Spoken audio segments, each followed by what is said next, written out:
Good day to everyone, and welcome to this session. Brisa is already here. Hopefully others would also be joining us by the by. The session, I have just turned the recording on, and I welcome you all. Just to give you a small introduction to Brisa, although of course we will be having details as we go along. She suffered a Pons stroke in 2014 while living quite an active life before that. Suffered locked-in syndrome, and now I read Goes for Hikes. So, an amazing recovery. Has written a book on her experience, which I've just started reading, Limitless. And that is what we hope to hear more from her experiences pre-stroke, during the time, post-stroke rehabilitation. And I'm really looking forward to a great session. Shruti will be hosting the session. I will be in one of the audience. And probably I'll pop in sometime with my own thoughts and queries.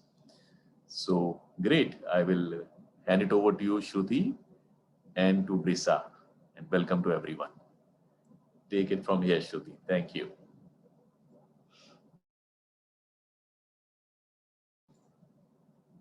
Shruti, you are muted. You can unmute Yes, got it. Yeah, thank you, Mr. Hardeep. And also muted, please. And also yes. Thank you. And let's all welcome Miss Brisa Alfaro. She is a mentor at Be Greater. She is an author, speaker, stroke recovery breakthrough specialist. I have seen her posts, Facebook posts, her videos. I can tell you it is just amazing. And since I am a caregiver, my husband suffered a stroke, and we all fall in that group. We have a lot to take away from today's session, and we look forward to her sharing her journey and what brought her here. The other day when we had a small chat, she told about having, it is good that sometimes we don't have choice. When there's no choice, we will definitely work towards it. And gratitude and attitude. She'll be talking about all of that today, I feel. So over to you, Brisa. Welcome to you once again. Hey, everybody. Thank you for having me. This is exciting.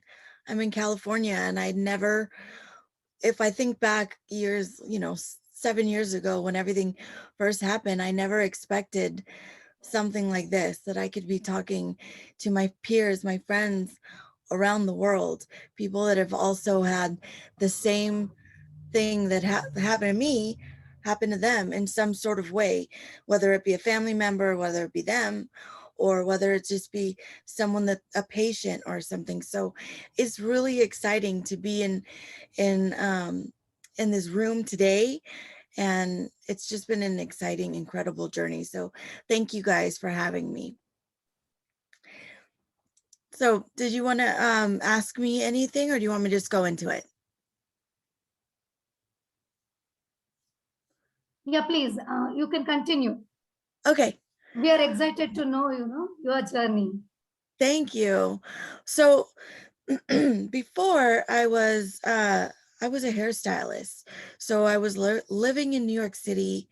I was living a great life. I worked on celebrities. I would do their hair, their nails.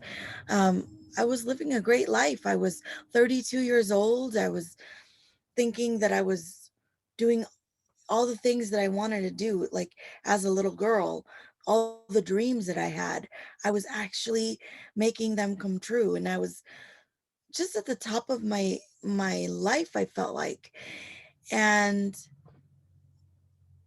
when you're doing so well and you're so busy and you're doing all the things, and then all of a sudden something happens and it just changes everything.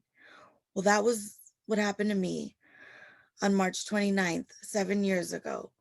I ended up in a New York City hospital, and all of my plans, all of my goals had to wait because I had a stroke.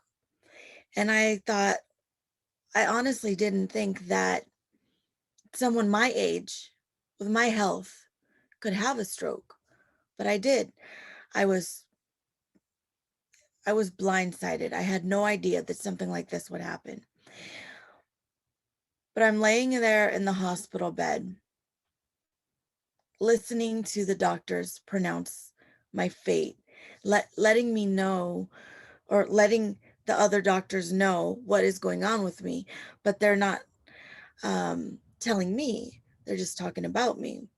So back up to when I was in the hospital, I didn't realize that I had the stroke because there was another car accident that came in, and somebody came in and clearly needed help. I didn't need help. I thought I was fine. So they're just treating me.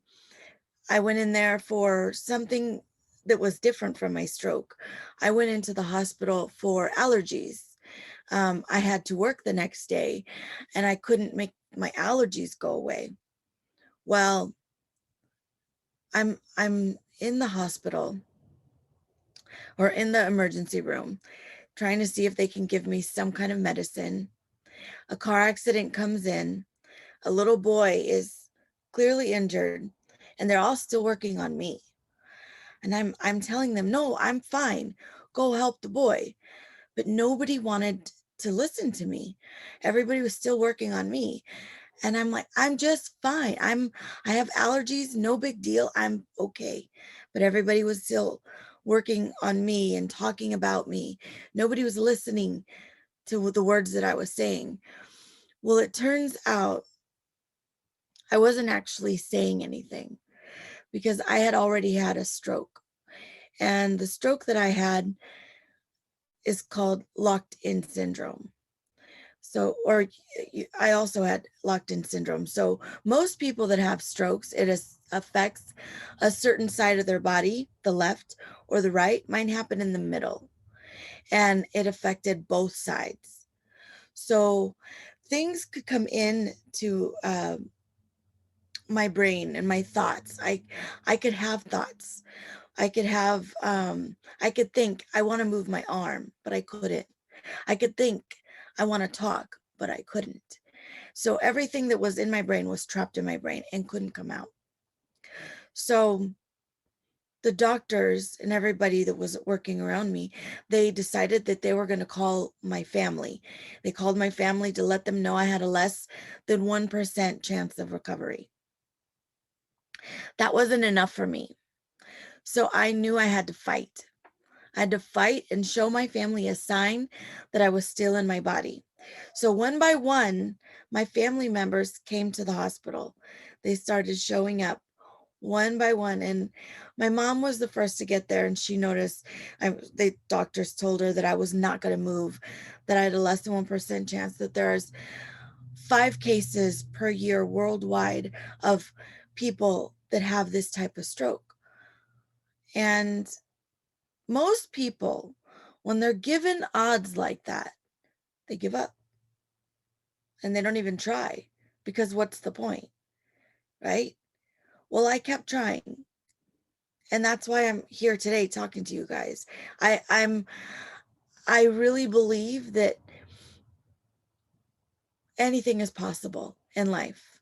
And so my mom used to do something for me. She played, and I don't know if you guys are familiar with The Secret and the Law of Attraction.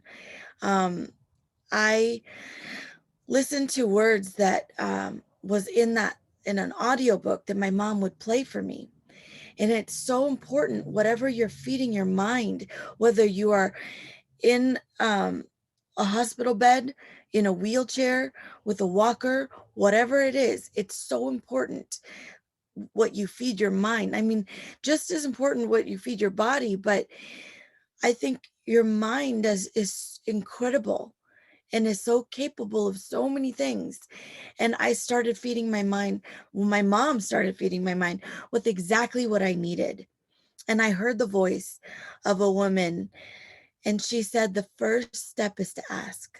This is from Lisa Nichols in The Secret. This audio, I heard her say, the first step is to ask. Make a command to the universe. Let the universe know what you want, because the universe responds to your thoughts. Your thoughts. Thoughts were all I had. So I needed to make my thoughts, I had to clean up my thoughts. Because if I want my body to work, I need to think about nothing but healing, nothing about, I needed to realize I needed to only think about what I wanted, not what was possible, not what would maybe could happen. That doesn't matter. What do you want? What do you want to happen? Focus on that, and don't let any of those other distractions come into your life, because right now, this is the most important thing. And that's where you need to go. And so that's what I did. I only focused on what I wanted. And I wanted to do this, and I wanted to move. I wanted to show my family a sign that I was still in my body. I needed to show them so they don't give up on me. And that came through to a flicker of my pinky. I flickered my pinky, and my mom, of course, she was so excited. She ran and told the doctors, and she said, my daughter's moving. My daughter's moving. We keep telling her to move. She keeps flickering your pinky. She's moving on command. And they came in, at first they told her, I'm sorry, ma'am. I know you want to believe it, but those movements are involuntary. They're not what you think they are. How many times does that happen to us in life? We work and work and work so hard to make a difference, and then people disregard it. It doesn't get noticed. I knew I had to keep working. I had to try harder. And then that's when it happened. The doctors came in the room again, and I was able to show them my flicker of a pinky, and everyone was excited, and everyone knew I was still in my body, and I was able to start my recovery. Now, the next thing that happened, I didn't get up and walk out of the hospital after that. I still had deficits. I still was laying in the hospital bed, and I needed to learn how to move my hand, and then my arm, and then the rest of my body. It needed to come in stages. So I worked at it, and the right side came back first. The left side came back months and months later. I was sent home months after that pinky move. I was sent home in a wheelchair. And every time I would go back to visit my doctor, they would say, Brisa, this is incredible. And I would say, but doc, when am I going to walk again? And he would say, Brisa, you have to be grateful for what you've got, because this might be as good as it gets for you. Well, that wasn't good enough for me. I wanted more. So I didn't give up. I just kept working at it. If I thought if I could do that, then I can do this. And I'm just going to keep going, and I'm never going to stop. And anytime someone tells me that this is as good as it gets for you, I'm just going to keep going. I'm going to keep going. And so I started with my wheelchair. The next time I came back to see my doctor, I came back with a walker. And he said the same thing. This is amazing, Brisa. This is amazing. But this is probably as good as it's going to get. You should be grateful. I was grateful. I was very grateful. But I wanted more. So I kept working at it. The next time I came back with the cane, and then I was walking unassisted. Then the last time I said, Doc, I don't think I need to come in here anymore, because I just ran a 10K last week. So every little thing that somebody would put a restraint on me, I thought, no, this is up to me to decide. Me and the one above. That's what it's about. If I decide that this is as good as it gets, you know what? I'm right. But if I decide I want more, I'm also right. I deserve more and I will get more. But if I decide that this is as good as I'm going to be forever, then I'm right. So I don't want to decide that. I don't want to think about the fact that it's going to be too hard or the journey is going to be too long. I don't want to think about that. When you go on a hike or you're climbing a mountain, you can't think of how long it's going to take you, how high the mountain is. You can't think of that. You just have to put one foot in front of the other. Just keep going. And that's what I decided to do in every aspect of my life. When I came home, I was faced with a new set of challenges. Just simple things like remembering when I get dressed in the morning, not to put my shoes on first before my pants, because I would do that. Or I'd be in the shower washing my hair, and my mom would say, knock on the door. Are you okay, Brisa? I'm like, yes, I'm fine. Well, I didn't know I was washing my hair 4 or 5 times, because by the time I got to the time that I needed to put conditioner, rinse it out, I forgot and I would wash it again. So my short-term memory is very, very short, but I didn't let it stop me. I just kept going.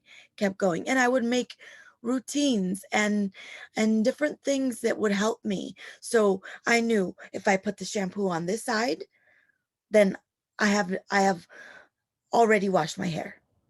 But if the shampoo is over here on this side, then I have not washed it. So I made systems all in everything. And I think that that's what we need to do today. Realize that, yes, we may have deficits, but there's ways around it. There's things we can do. And also, if we just stay positive, keep our mindset in where we want to be, where we want to go, we'll get there. It's just like when you're traveling and you put in your GPS where you want to go. You want to be healthy. You want to walk again. You want whatever it is that you want. You put your destination in. When you put it in the GPS, it tells you how to get there. Things may come up in life, and that will be a detour. And it may take you a little longer than you expected. If you give up, if you turn off your GPS, you will absolutely never get there. But if you keep going, no matter what life throws at you, no matter what, you will get to your destination because you already set it. You already know where you're going. You will get there. It may take a little longer. There may be some challenges on the way. There may be some detours, but you will get there. But you won't if you give up, if you turn off your GPS. So the moral of my story is keep your GPS on, because I don't care what anybody says. You are the author of your own book. You are limitless. You just have to realize that it happens in stages. The first thing I did was flicker my pinky. If I compound that, if I compound every little thing I've done, they're all just a series of pinky moves that I've done in my recovery to get me to where I'm at now. So my advice to everyone is focus on your pinky move. What is your pinky move going to be today? What can you accomplish today? Is it going to be, you're going to try to do your physical therapy and accomplish just a little bit more? That's a great pinky move. Whatever it is, you just have to keep going. You just have to keep going. Keep going so you can compound those pinky moves, because ultimately it will bring you to your limitless life. I recommend everybody start small to get to their big mountain, to get to the top of the mountain, to get to their destination on their GPS. I think everybody I think we all need to realize that it all happens in stages. I mean, not too long ago, I remember my brother came home. He's an amazing chef. And he said what he was going to make. And I was so excited to try it. But I was watching him. I asked him, how do you know how to make that? He says, I don't. But I'm just going to follow this recipe and see how it comes out. Well, I've had this before, and I knew that it was really delicious and very flavorful. And my favorite one was when I used to live in New York City. Actually, the plate that he was making was an Indian recipe. It was chicken tikka masala. It was delicious. And I used to live close to an Indian restaurant in New York City. So I'm like, I don't know. My little brother he's never made this before.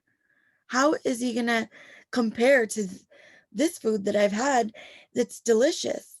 I don't want to be rude, but he said, trust me, you're going to love it. I have the best recipe. You're going to make something extraordinary with a recipe? He says, yes, watch me. He was so confident in what he was going to do. He went and he printed out the recipe. And step by step, little by little, he started making it. Something that I'm not sure how long it's supposed to take, but it was a lot of ingredients, and he wanted to make it from scratch. So he went to the store. It was an Indian store. They had a lot of cultural food and everything that he needed. So he got all of his ingredients, and he was ready to start cooking. He prepared himself for his journey. And then once he started cooking, it was a series of pinky moves, a little bit here, a little bit there, a little bit of waiting. Like, he did all the things that he needed to do. Well, long story short, he finished his plate and presented it to us. I tasted it, and he's just staring at me, waiting. And it was amazing. It was so good. So many times people will doubt us. They're going to doubt that we're going to be able to create what we envision in our mind, what we think that we're capable of. They're going to doubt us. That's okay. Do it anyways. Do it anyways. That's what I did in my journey, and I recommend that that's what you all do in yours. So if you guys have any questions, we can go on from there. Did you guys want to ask any questions about my journey? I wanted to know, you have any particular, can I? Absolutely.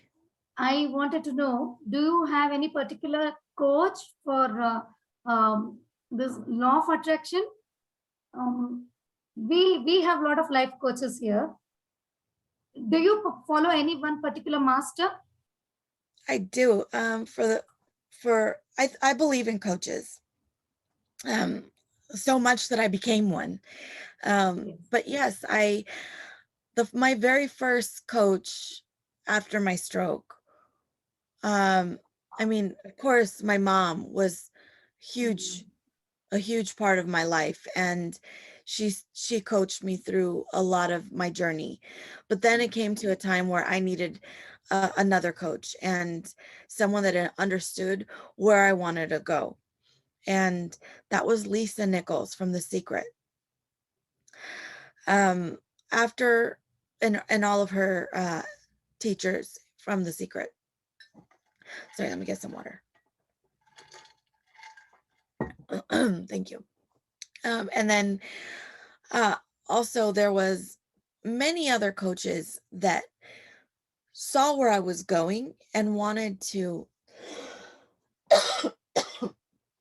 excuse me, sorry.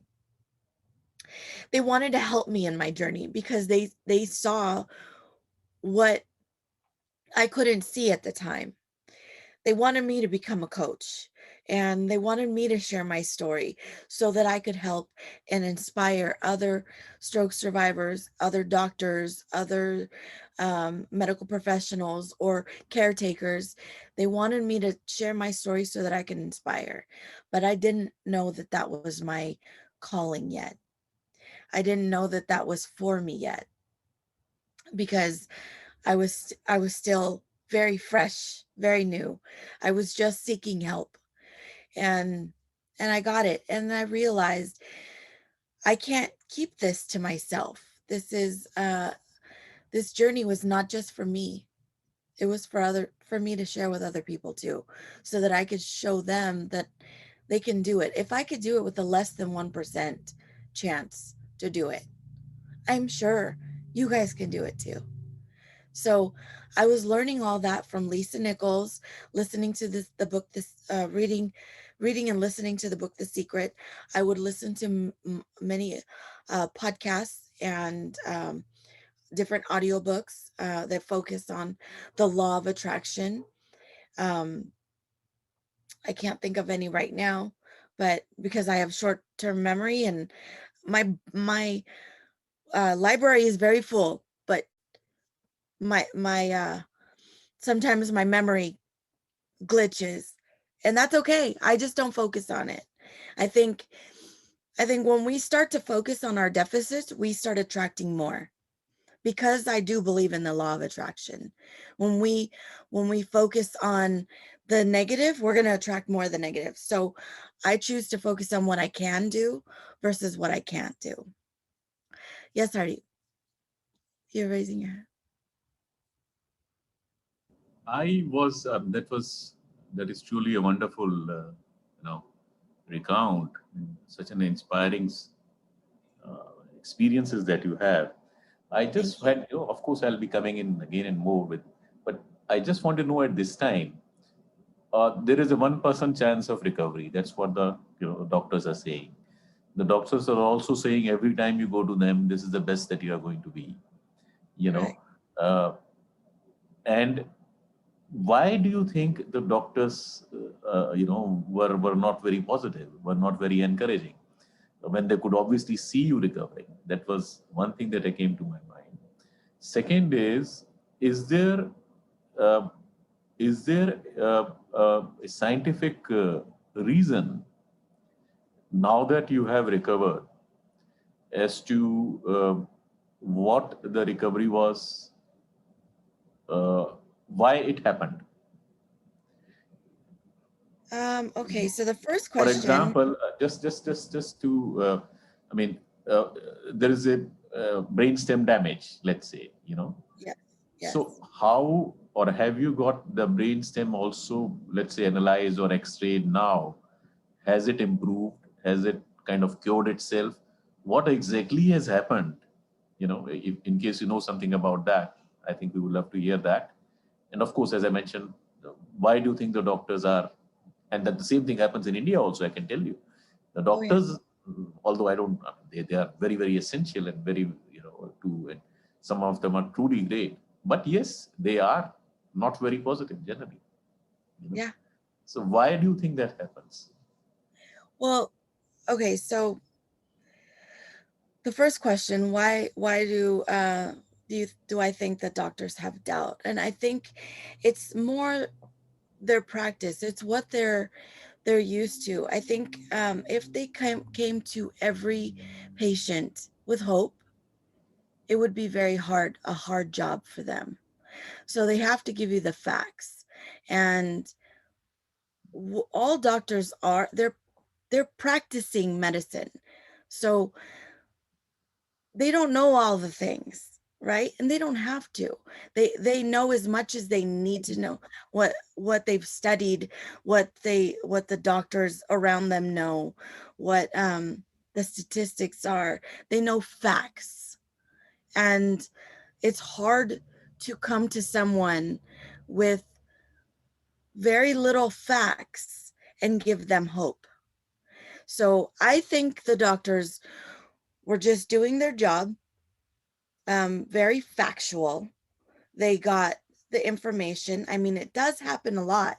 The doctors will say, these are the statistics, these are the odds, you're probably going to be in this state forever. That's just going to happen because that's what they know. It's up to us to make that different. So when you hear there's less than 5 cases per year worldwide, you can either take that information and think, I'm doomed. There's no way I'm going to be able to make this.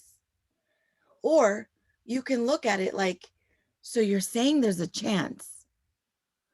There's less than 5 cases per year. So I can be one of those. That's what you're saying? Okay, then I'm going to run with it. So it depends on how you look at things. Doctors are going to give you facts. They're not trained to give you hope. That's what you go to your coaches for. That's why you hire coaches. That's why you are coaches. That's why my clients hired me, because they're looking for hope. And hope is more powerful than any medicine. I truly believe that. So I believe that's why I don't necessarily think that they have doubt, but I think they just follow the facts. And sometimes hope does not follow the facts most of the time. So, yeah. And then also, your second question was if there's a scientific reason why I'm okay, or why I had the brain stem stroke. What was your question? No, my question was, is there a scientific basis now found as to why you have improved? Uh, is the brainstem injury gone? Has it kind of repaired itself? No. What happened? Yeah, that's probably one of the most asked questions in my interviews is there a reason? Are you better now? Do they understand why you're better now? Is there a reason? And my answer every time is no. They don't know why. They don't know why I'm okay. They don't understand why I'm operating with brain damage. They don't understand why, because I still have that damage, like in my brainstem. There's no reason. But so there was a barricade in my brainstem. Like, you cannot pass that. So everything travels in my brainstem, travels to my brain. And there was a barricade there, nothing letting any information go past that barricade. So it stayed there. But I found a way to sneak past the barricade. The barricade is still there. I just sneaked past it. And then I made it to the rest of my body. Once I made that connection, I was able to do it over and over and over. Have you ever heard of when you put fleas or in a jar? They're all going to bounce. They're all going to hit the top, the ceiling. They're all going to hit the jar, the lid, right? They're all going to hit. Then you take the lid off, and they're all going to jump to the same degree, because they think that that's as far as they can jump. So they're not going to keep jumping higher. They're not going to even try to jump higher, because they know that that's where it goes. But it takes one flea to jump higher than average, where they think the cap is at. It takes one flea to go up. And then all the other ones see that they could do it too. And they all start doing it. So that's what I did for my body. I took one pinky move, and I thought, if I could do that, then I can do all the rest of it. So I just took, like I said, little pinky moves. And I applied that to everything in my life. So whether it be in a wheelchair, walking with a walker, walking with a cane, walking unassisted, they were all little pinky moves. And I believe that there is no scientific data that proves why I'm doing all the things that I'm doing, but I believe that my mind is a very powerful thing. It is more powerful than my limited brain. My mind is limitless. And when I apply that to my brain, I make that connection, then really I could do anything, because now I'm connecting the two. So many times we think that, oh, my brain is I had a brain injury. I'm not going to be able to do that anymore. I have a brain injury. But your mind is still very capable. So I used neuroplasticity, and I realized that I could create new connections. So I wanted to make these connections come back to me in life. So you know what I started doing? I started visualizing, and I started feeling the feelings of what it's going to feel like. I remember my doctor, I was still in the hospital at the time, and he told me, your toes are probably going to come back last. And I thought, no, I wanted them to come back. So what I would do at night before I would go to sleep, I would dream of it. I would think of it, of what it would feel like to move my toes, to be able to wiggle my toes. I need to feel it. So I kept thinking about it, thinking about it. All of my energy was on my toes, all of my energy. I was sending all the signals to my toes. And I was dreaming about, I closed my eyes. What would it look like? What would it feel like? I did it over and over. And then the next morning, I tried to practice it. I was doing it in my mind, practicing.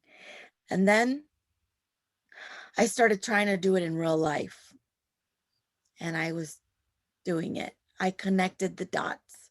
My doctors came in the room, and I pulled the sheet off of my bed with my good hand, and I pointed down to my toes, and I wiggled my toes. And the doctors couldn't believe it, because they just finished telling me that was the last thing that would probably come to me, my fine motor skills. Well, I decided I wanted to make a move. So all you have to do is decide. You want something? Decide you want it with no option B. You want it bad enough, you got to work for what you want. And it's not always going to be rainbows and butterflies. It's not always going to be easy. Sometimes there's going to be detours along the way. But it's up to us to not give up and keep on going. If you want something, you've got to go out in there and go get it. And that's what I had to do. So I believe neuroplasticity helped me with that. I believe that my stubbornness got me there over and over. Every time someone told me I couldn't write a book, I wrote a book. That's just because I was stubborn. I wanted it bad. At first, I didn't want it bad. First, sometimes you have to do it. If people are placing limiting beliefs in your life, and it kind of frustrates you, it's okay to stop and focus and say, I'm going to do this to prove a point. I'm going to do this to show them that I can do it. Because you know what? Later on, it's not going to be for them anymore. It's going to be for you. You are going to want it, and you're not going to care that they said, no, you can't. You're not going to care. Sometimes you just need it to help fuel you, to get you going. And that's okay. Just go. Just go. And sometimes you're going to get to a point in your life where people are going to have doubt. I doubt that you're going to go from where you are now to where you're dreaming that you're going to be. And I encourage you to realize it's not up to them. It's up to you. How bad do you want it? Keep going. I know what it looks like now, but that's not what it's going to look like tomorrow. I mean, I was in a hospital bed 7 years ago fighting for my life. And today I'm in India talking to you guys. That's not what it's going to look like tomorrow. Pinky Absolutely. move. Absolutely. Well, thanks a lot. Thanks a lot. Yes, that no, if it is to be, it is up to me. Yeah, finally, That's that is how it is, and indeed that is true. Uh, okay, I will just take some questions from Srikant, Brisa. Srikant is also in a similar situation as you. Can you see the chat, or can I leave it to you, or should I read them out to you? Can you see the chat? you can read them. I will read them. So he's essentially from Bangalore, and he says that he had a Pons stroke about 2.5 years ago. And again, I must say that he's amazing. Also, what I see of his on Outlook, he's amazing. And he says, I'm currently bedridden. I have no movement yet on right side, minimal movements on the left. I cannot speak or swallow. I'm having a peg for feeds. That is the current status. Current progress is slowly from being logged in for some time. Now, the questions that he's asking, did you do any breathing exercises to get breath control, since he's unable to control his breathing voluntarily? Did you ever get that kind of experience, and did you do any such exercises? That is the first question. Um, should I tell you the other one and the second one also, or is Let's go to that one just because I won't be yes, able to right, grasp all of that. yes, Yes. So people that have had locked-in syndrome are very, very dear to my heart, very close to me. So um, I had a pawn stroke. I had a brainstem stroke. I was locked in. So what was his name? Srikant. Yes. Srikant Kesava. He's in Bangalore. Srikant from Bangalore. Well, I'm very passionate. I have a few of my clients are locked in syndrome survivors, and it it kind of puts me back to where that fight started, right? I know what you're going through. I know it seems impossible sometimes. But I promise you, if you keep going and you keep trying, you will surprise yourself. You will surprise your doctors. You will surprise your family, everyone that has been praying for you, rooting for you, cheering for you. You're going to break barriers as long as you don't give up. I know it seems difficult, but there is nothing that will stop you if you have your mindset in the right place. So, what helped me a lot was visualization. I imagined everything. So, I was also on a feeding tube. What I was imagining was eating pizza. So, the doctors would come in and they would say, "We're going to feed you now." And they would put the tube or fill the tube up with food and or with the formula, whatever it was. And I would imagine pizza, like, oh, I'm chewing pizza. I'm eating pizza.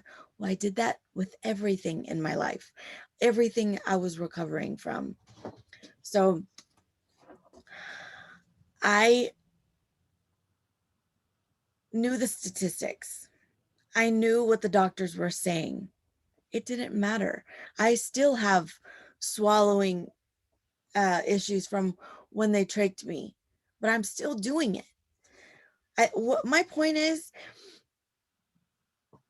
you have to keep trying something different. So what I did, because I couldn't breathe, this is like now I'm having issues with my breathing and things like that. I'll find whatever I can do. So I use breathing treatments.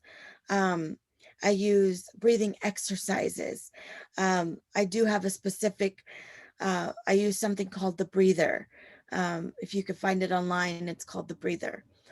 And it's, I don't know if you've seen the doctors, they have the 3 little balls that you breathe in through, and it's similar to that, but it's a smaller apparatus and you just breathe in. Well, I needed to get my lungs and my strength to be able to breathe again. And as a speaker, I need to have voice. I need to have breath. I need to be able, well, as a human, I need to have breath, right? So I was searching and searching for different things. Well, meditation helps me. You don't have to be out of the hospital for meditation. Being able to just get quiet with your yourself and then focus on your breathing. I would close my eyes and just feel my chest up and down. I would feel it come up, go down, come up, go down, even if the machines were doing it for me. I was realizing I can do this. I can do this on my own. So I focused on that and not on the lack. Don't focus on the lack. I think what I did when I was in the hospital and I was still breathing through the machines, I realized like I'm going to need help. I'm not going to be able to just be okay right away. I want you guys to be okay with accepting help. So whether that be seeing a therapist, whether that be working with a coach, whether that be PT, whether it be a respiratory therapist, be okay with what they're teaching you. And then don't do the minimum. Do a little bit more. Always do a little bit more. So my breathing exercises that I would have to do while I was in the hospital, they would give them to me. I would do them, and then I did a little bit more. And my doctors would say, that's just 10. That's just 5, just 10. I would do more. I would do 15. I would do 20 because I wanted it bad. I wanted it so bad.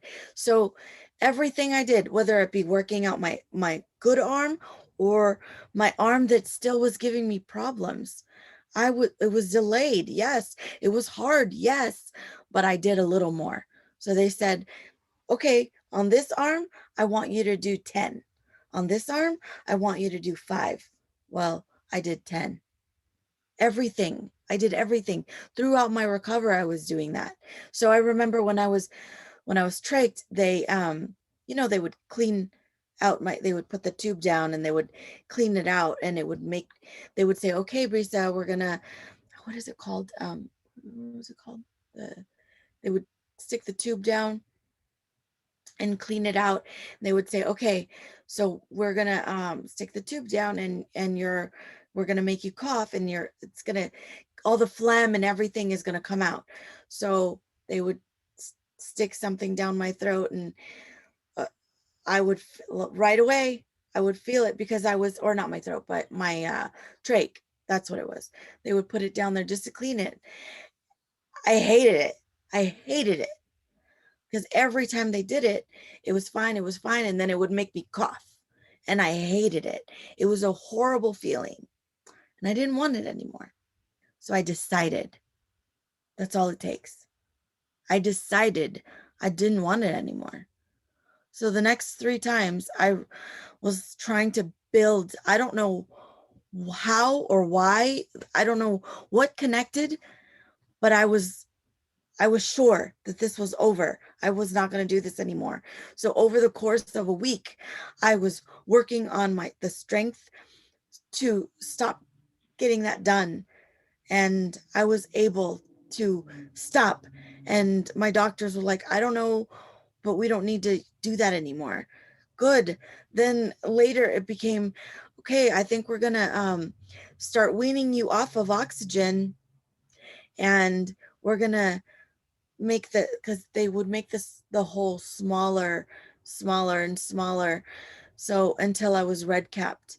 And the red cap means I'm breathing on regular air. So I thought, okay, that's a goal. I want to go for that. Well, they told me it was going to happen in stages. They said, I don't remember exactly how many stages, but I remember thinking, I don't want to go through that many stages. So I went through 1 or 2 stages, and then I finally got to the red cap, because I didn't want to wait. I didn't want to waste time. I wanted to get better. And all I focused on was that. So every time someone gave me a deficit or a challenge, I realized that's my goal. So my goal was to breathe on my own. And I did it. My goal was to get out of the hospital at a certain time. Did I get out at the time that I thought I would? No. When I was walking again, I made that goal before I started walking again. Did I make it at the time that I said I was going to be walking? No. But I'm walking now. I'm not complaining. It happened when it was supposed to happen, but I just kept putting that energy out there. So, my friend, don't give up. I know this journey is hard, and what you said of having movement, you have no movement on your right and minimal movement on your left. What I did, switch my focus. When people would ask me if I was moving, if how well my movement was, I would say my movement is on my left. I can move my left side. I can move it. So I didn't focus on what I couldn't do. I focused on what I could do. People would say that all the time. So is it hard for you to do this on your left side versus your right side? Yeah, but look, let me show you what I can do. Let me show you what I can do. Everyone wants to focus on the negative. Everyone wants to focus on what you can't do. There's enough time for all that. When you go to PT and they're figuring it out and they're working it out with you, there's enough time for that. What you have to do, get your mind right and only think of what you can do. Celebrate every little micro move, every pinky move, every baby step that you're able to do. So you moved your right hand a little further today. You raised it a little further. You barely moved your left a little bit. Celebrate those things. I don't think people celebrate enough. What gets celebrated gets repeated. We celebrate what we want to happen in our lives, right? We celebrate when we accomplish a big goal. But what about those little goals? Those little things? When we celebrate them, the universe delivers more. So when you do something in your recovery, regardless if other people see it's not exactly what they wanted to see for you, you celebrate in your mind. Nobody else has to celebrate with you. Yes, you did it. You moved a little extra. You moved a little more. You got a little higher. You were a little stronger. Celebrate those things. Every little tiny thing, celebrate it. What gets celebrated gets repeated. So that's the best advice that I can give you, my friend. Celebrate your pinky moves so that those pinky moves will compound and it will become a lot more than you could have ever imagined. I promise you. Indeed, that's great. Absolutely. Must remember that. What is celebrated gets repeated. Yes, indeed. Uh, the second question that he has is, was your um, swallowing impacted much? He cannot swallow even a spoon of any fluid without aspirating. So if Mhm. you had any swallowing issues, how long did it take you to, manage that, generally speaking, and what helped, in your opinion, uh, uh, in that? So when I was finally able to swallow, I was after they removed the trach from my throat. Um, it took a while. It took a while because they started giving me food, just like little things, or they wanted me to drink fluids, and I would aspirate also. Um, what helped me was I quieted my mind. I didn't think of anything else. So all I thought about was my throat.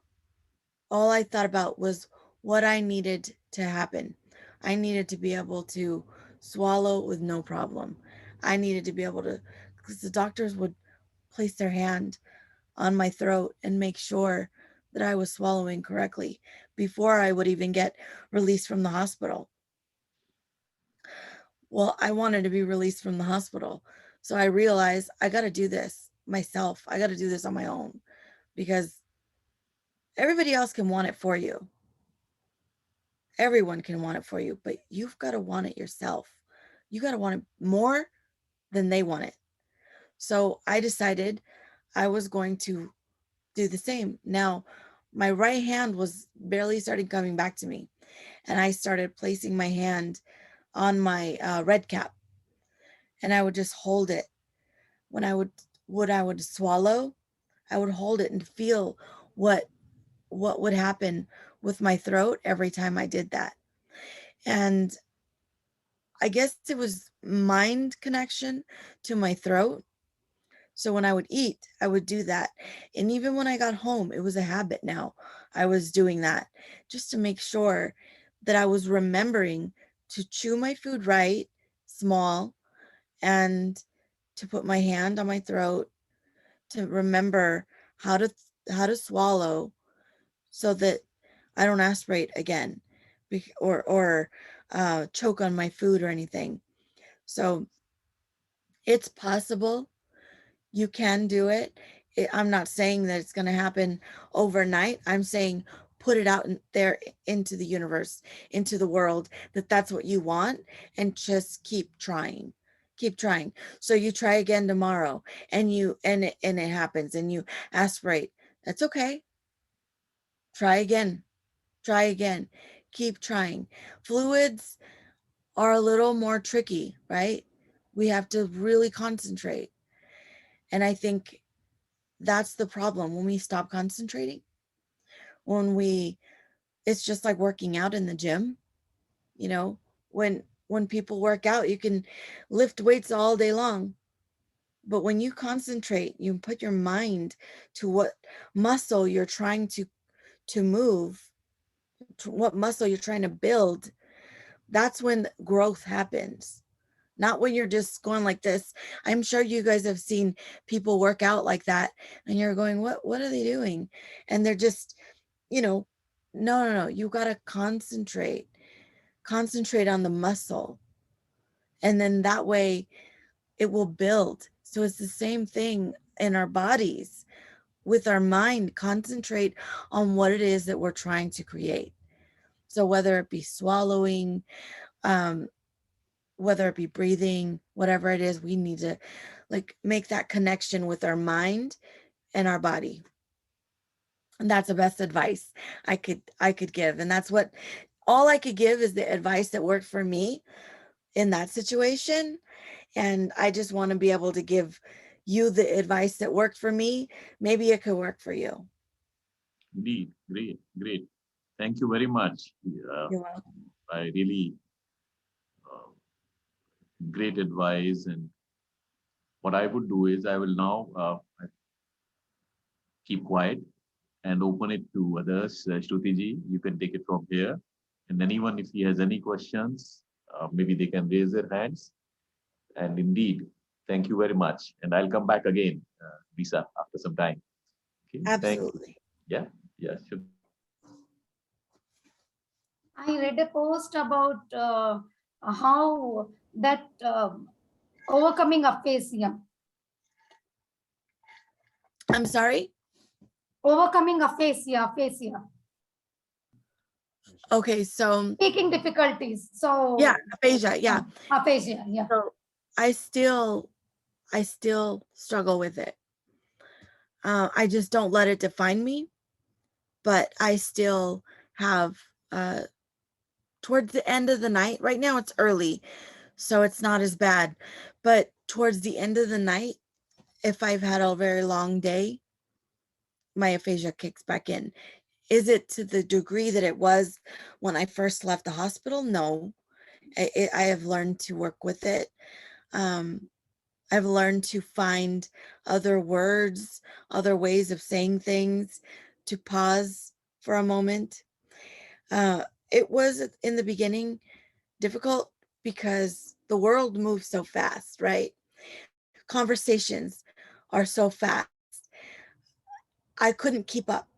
So my family would be talking and I wanted to be a part of the conversation, but I couldn't, because by the time my mind caught up, my brain caught up to what I wanted to say, it was too late.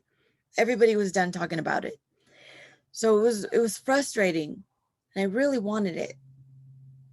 So what I started doing, which helped my memory and my cognitive thinking and also my speech, helped me a lot with repeating commercials on TV. That helped me a lot. So certain phrases, when you watch a commercial, there's always a tagline at the end. Well, I would try to remember the tagline and I would repeat it and say it and try to say it fluidly. Sometimes I would train myself, and I still do this now when I have a problem finding the right word. It's kind of like all my words are in a filing cabinet. I usually explain it like this: the all my words, all my phrases, everything I want to say, so it's in a filing cabinet, and that's my brain. Well, someone came and knocked over that filing cabinet. So now all of my files are all over the floor. Those are my words. And sometimes I have to pick up the files to try to find the right word. Sometimes I get lucky and I'll find the right file with the right word and I'll be able to just talk. No problem. Sometimes it takes me a little longer to find that right file. Sometimes I don't find it at all. And that's okay. That's okay. That's how I deal with my aphasia. That's okay. I think what has helped me the most in my journey is just being transparent and being honest and real with people and letting them know I have a brain injury. And if I don't understand, that's because of my brain injury, but I'm going to do the best I can. Or if I'm speaking and I have a hard time finding my words, I find another word or I don't find a word at all. I think we can go around it. I don't think it needs to be the end all. I've had friends that still, I don't know if you know of Stroke TV, but my friend Aaron, he has a podcast and he has severe aphasia. And his words are very slow, very slurred. And you know what? He's doing it anyway. He's doing it anyway. So if people out there in this world can do more with less, then why can't we? Why can't we? The other day I was in the living room and I saw a commercial on TV, and it was a man in the Olympics. He was a Olympic gold medalist. He said some people said they thought I could never do it, so I just did it anyways. Meanwhile, they show him he's a swimmer. He has one arm, no legs, one arm, no legs, one arm. And he's an Olympic gold medalist. What's our excuse? We have to just believe it. Our excuse can't be, well, we have short-term memory, long-term memory, aphasia, we're in a wheelchair, people don't understand me, my family, my job, my money, like all these things are excuses. We just have to do it anyways. How bad do you want it? We got to do it. I made many excuses in my life, and then I turned them around. What I learned in this journey was pause and play. You can allow those thoughts, those limiting beliefs to come into your life. You can think, I'm always going to be like this. I'm always going to be having a hard time speaking, breathing, eating, living. It's always going to be hard. You can do that. They'll come in. Those negative thoughts will come in. That's normal. What you have to do, I recommend it, press pause.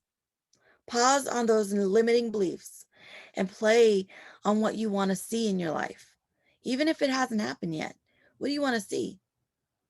What do you want to see show up in your life? Focus on that. And that's when your life will change.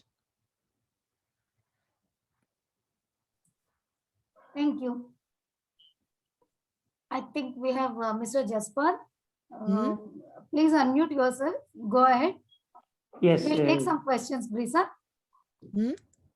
Hi, Brisa. Hi. I'm Jaspal. I'm calling from Bangalore, India. And I understand, I think you're also currently available in India giving this program. And it's really fascinating. I think it's so inspirational to see your efforts and to see your journey.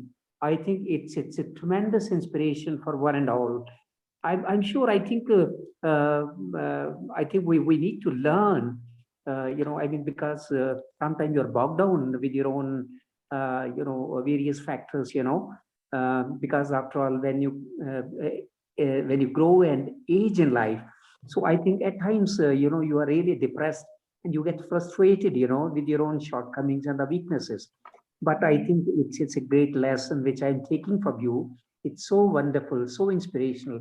I'm sure, I think not only me, but I think many of us are really going to work on it. I'm sure, I think you must be practicing meditation also. I think because your willpower is so strong. Could you say about this? I think you must be spending spiritually, you must be connected, and some meditation. Are you? Yes, I do. And you know what? There are different forms of meditation for everyone. Some people, it looks different than other people, right? So I know, like my fiance, he goes to the gym, he puts his earphones on, he thinks of nothing else, but he's just at the gym, and that is his escape. That's his form of meditation. Mine looks different than his. Everyone has their own form, but I do, yes. And first of all, thank you for saying that. I appreciate that. But I also have my own form of meditation. I love to read. I love to pray. I will just sit quiet. Sometimes I need to sit quiet in a room and just think of all the things that I've already accomplished. And I sit in gratitude of all the things that I've done.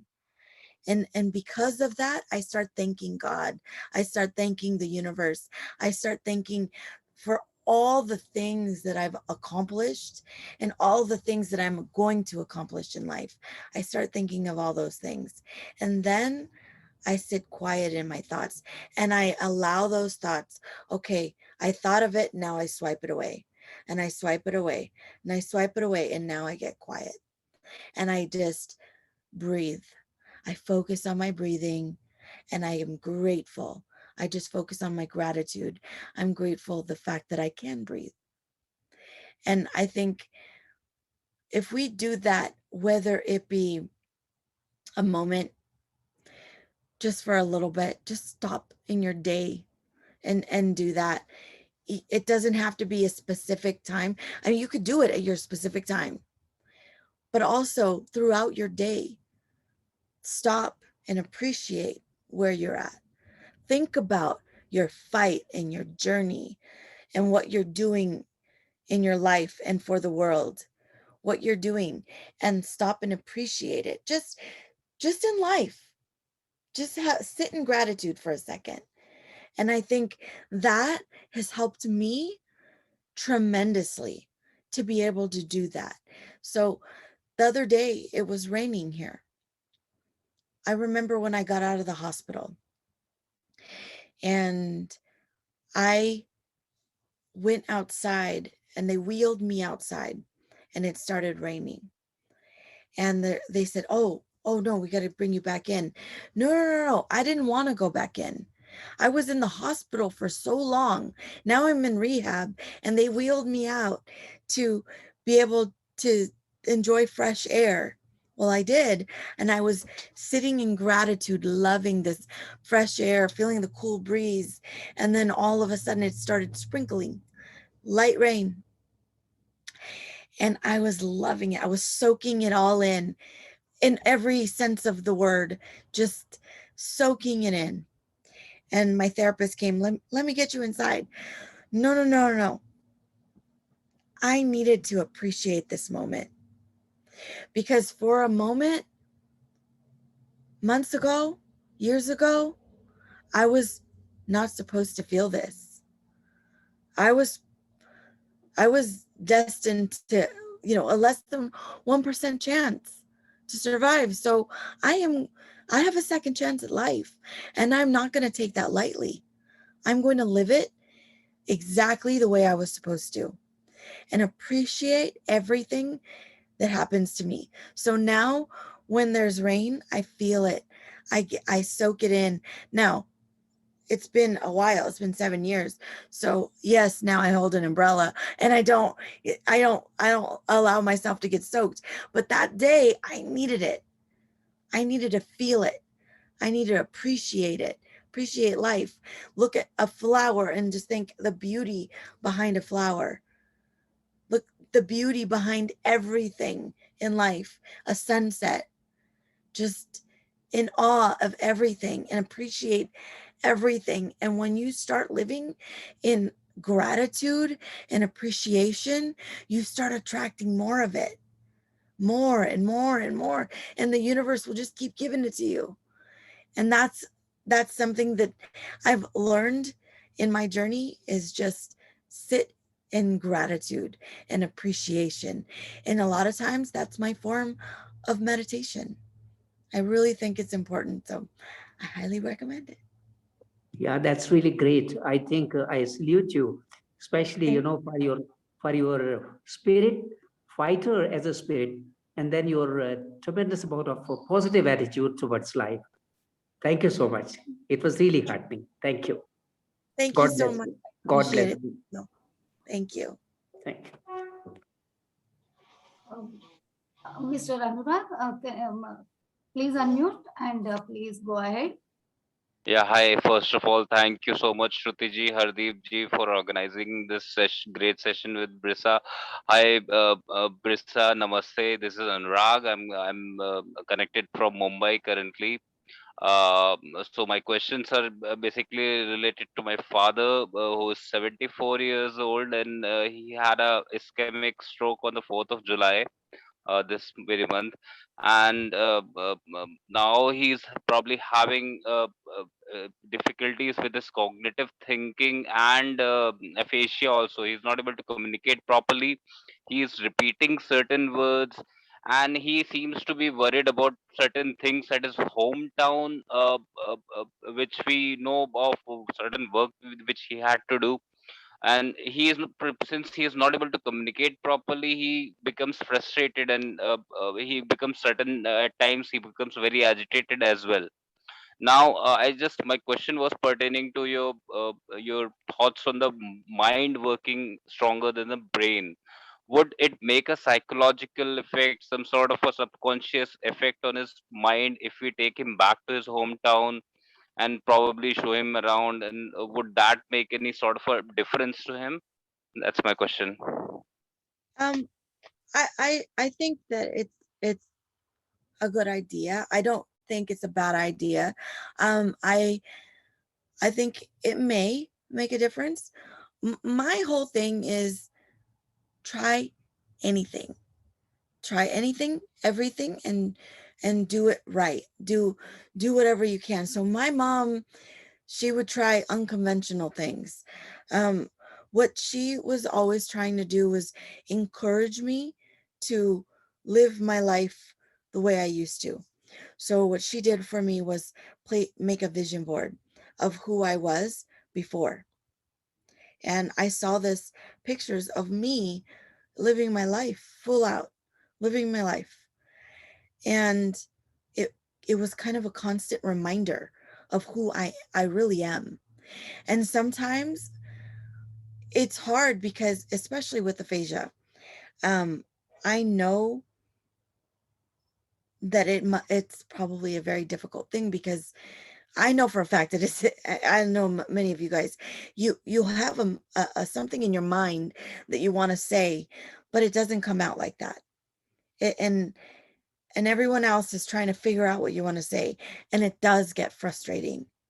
It does, because after a while, you just think like, oh, forget it. Forget it. Nobody's understanding. And it does get frustrating, but it also does get better as long as we don't give up.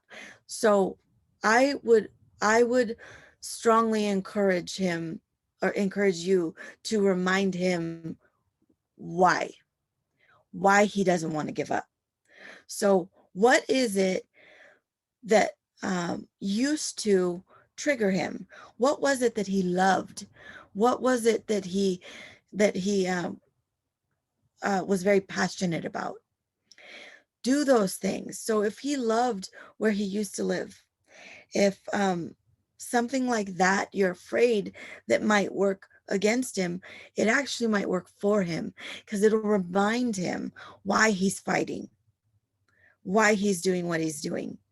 Because if you put those things in front of them, people realize like, okay, this is why I'm fighting. It's just like putting a picture of someone's baby in front of them. This is why I'm fighting for my children. This is why I'm doing what I'm doing for my children. I got to do it for my children. So sometimes it takes that. It takes a reminder. So I honestly think it's a great idea. Thank you so much, Brisa. You are totally an inspiration. I'll not take much of more time. Probably hand over to others. Thank you. Thank you for the great question.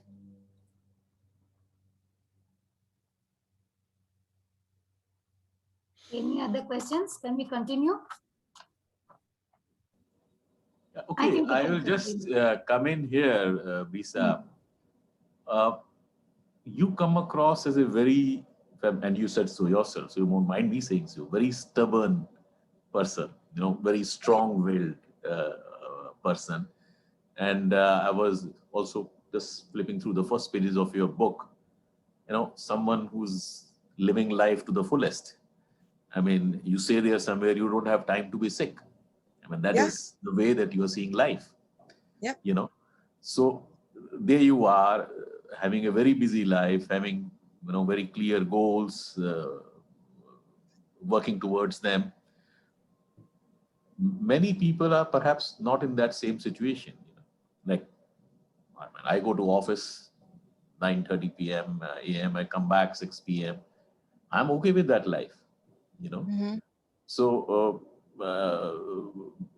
perhaps after some times I'll get a promotion and things are taking their safe and slow and steady course.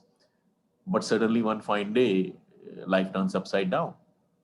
So I don't have perhaps that will to begin with. Life was going smoothly as it is. You know, generally speaking, I was content. What would you suggest for such a situation? You know, I haven't found my passion yet. I haven't found my purpose yet. You know, I just want to go back to where I was. I just want to go to my office, maybe retire one fine day. I'm already 60, 62 years old. I just have 2, 3 more years left. I'll go to, my hometown and raise my grandkids. So that's where I am, you know. So, Mhm. and then my life turns upside down. Mhm. So how, what is in your, firstly, do you see such people in your Oh yeah. journeys, in your, obviously interactions with different people? How do they get the passion? How do they get the purpose, to strive towards recovery? I think the first thing is find your why. Find your reason for being.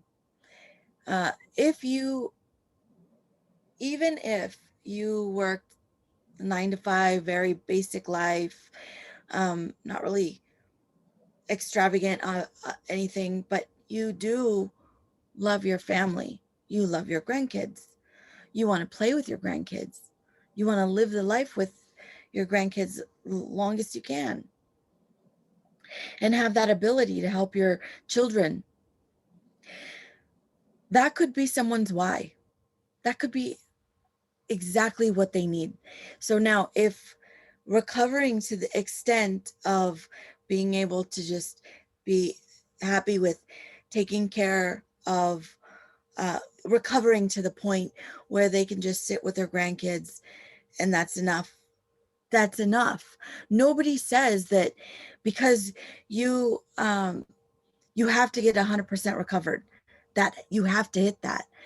Well, just like in life, you don't have to work and strive to become a billionaire. You don't have to, because maybe you don't want that. Or maybe, I mean, if you hit that, that's fine. That's great. You'll live that.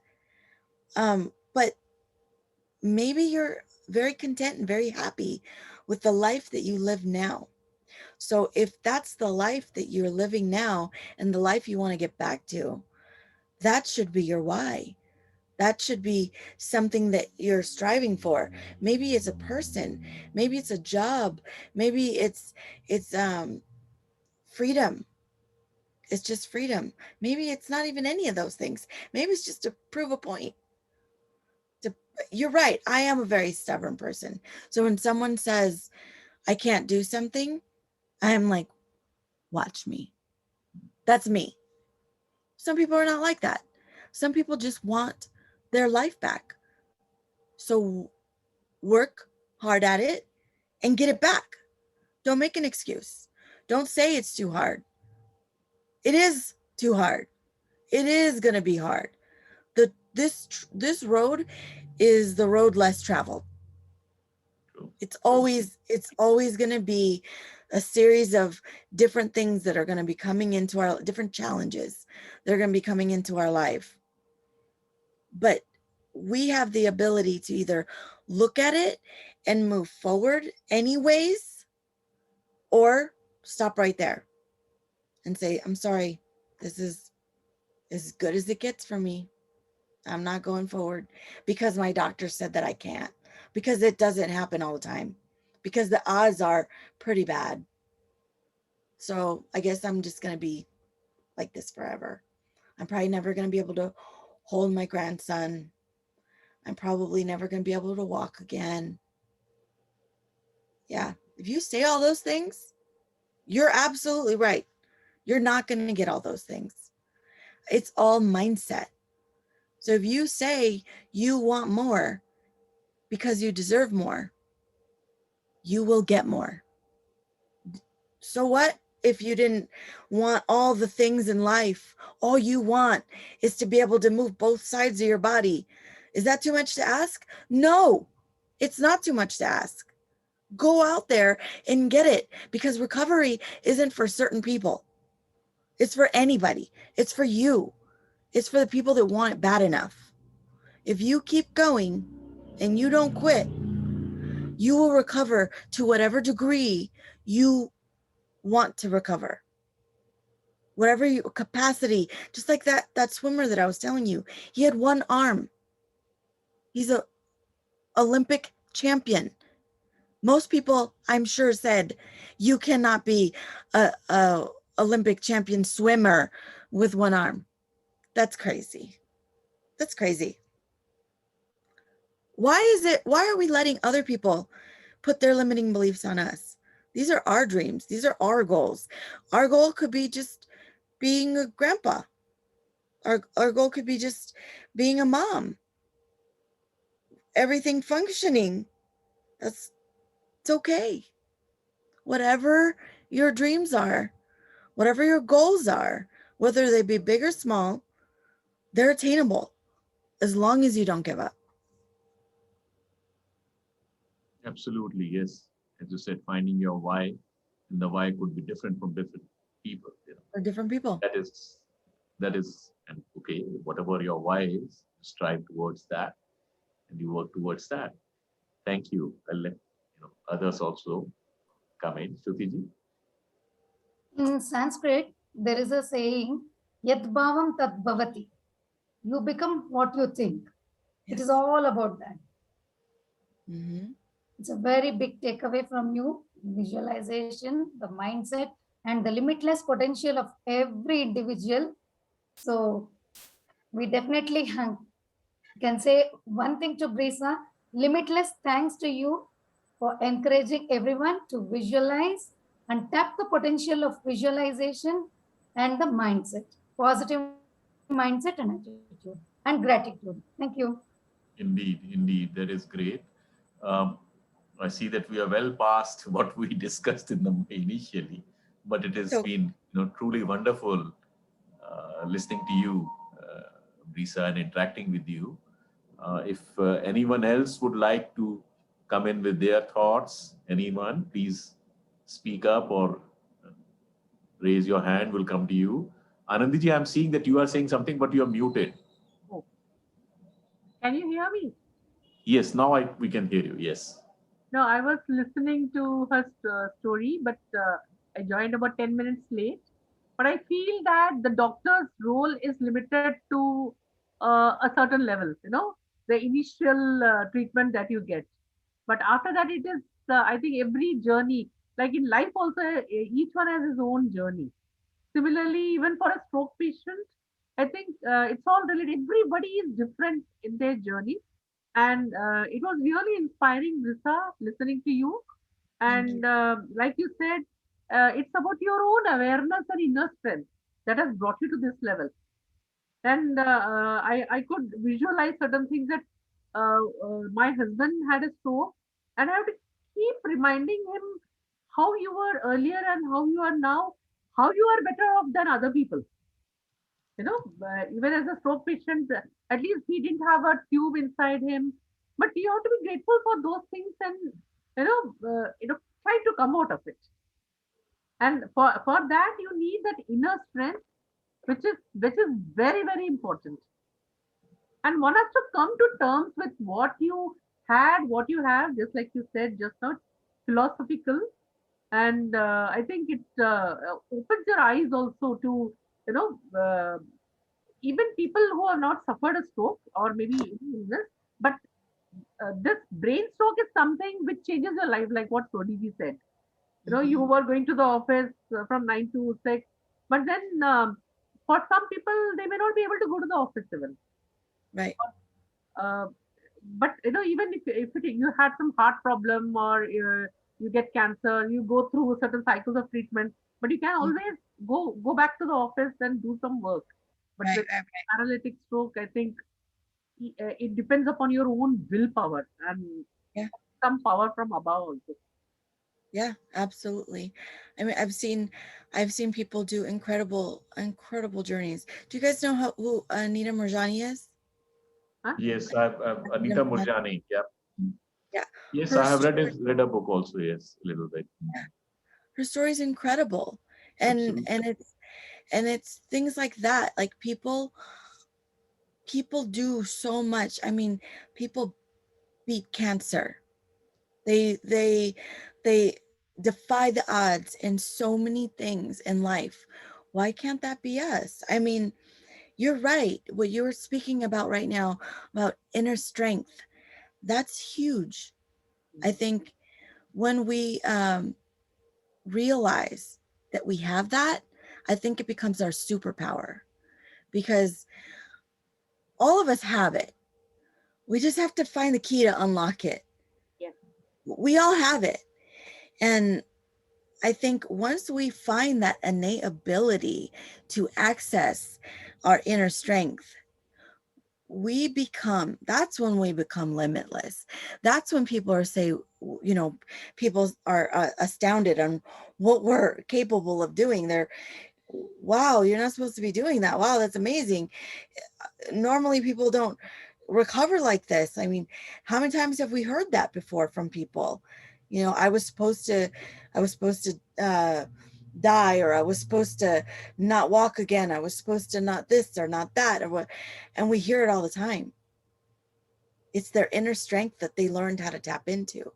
So if we can do that in our recovery, I think that we can do that for so many other people. I always say that stroke survivors, we are our little like Supermen, right?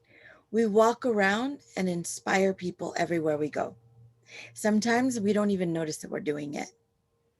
Sometimes we could see someone struggling because they had a stroke, and they're at the store and they're doing something that other people are looking at them going, God, if they can do that, then I can do this.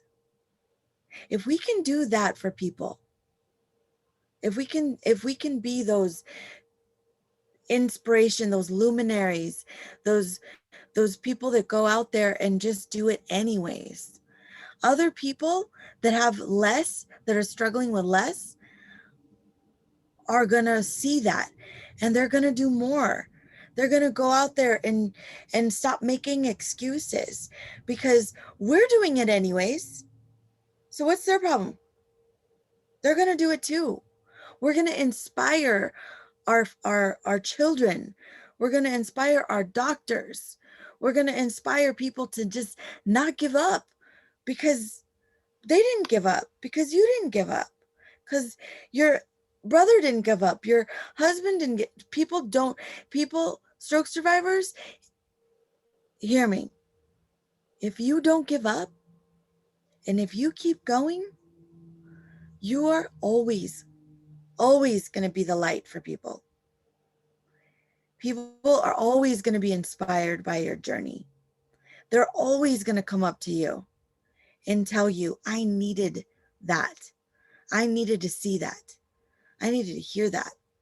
That little nugget that you just shared with them, they needed that in their day. And I think that that's important. We have that ability to do that. So thank you for sharing. But yeah, I believe in inner strength completely. So thank you.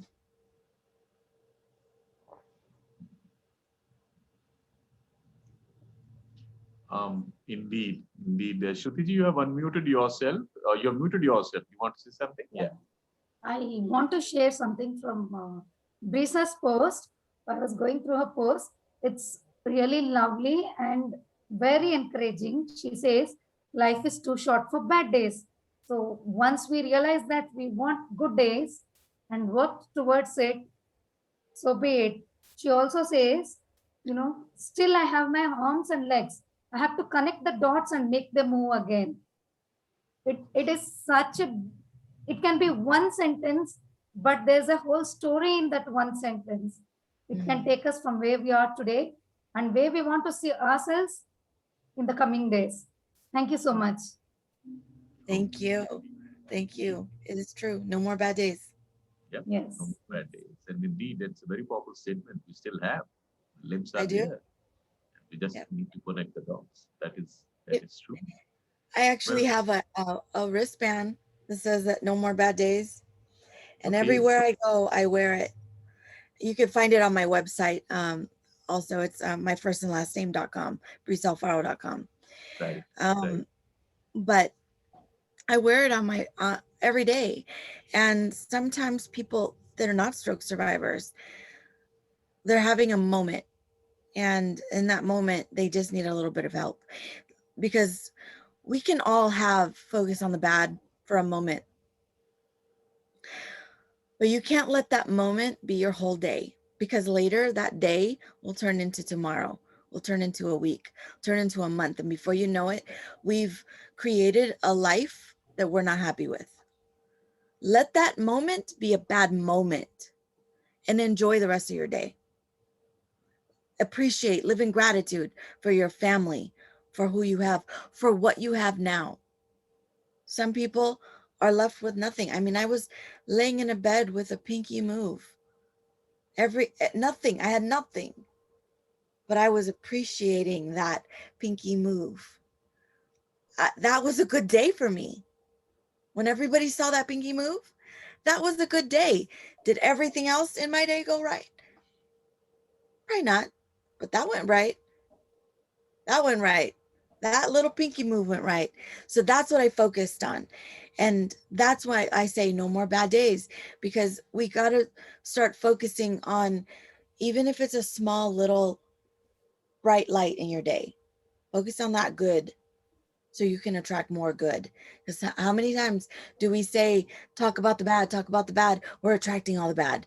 So please, anytime you guys do something, say something, accomplish something, no more bad days, guys. Be greater. No more bad days. You did it. This was a pinky move. I celebrate you.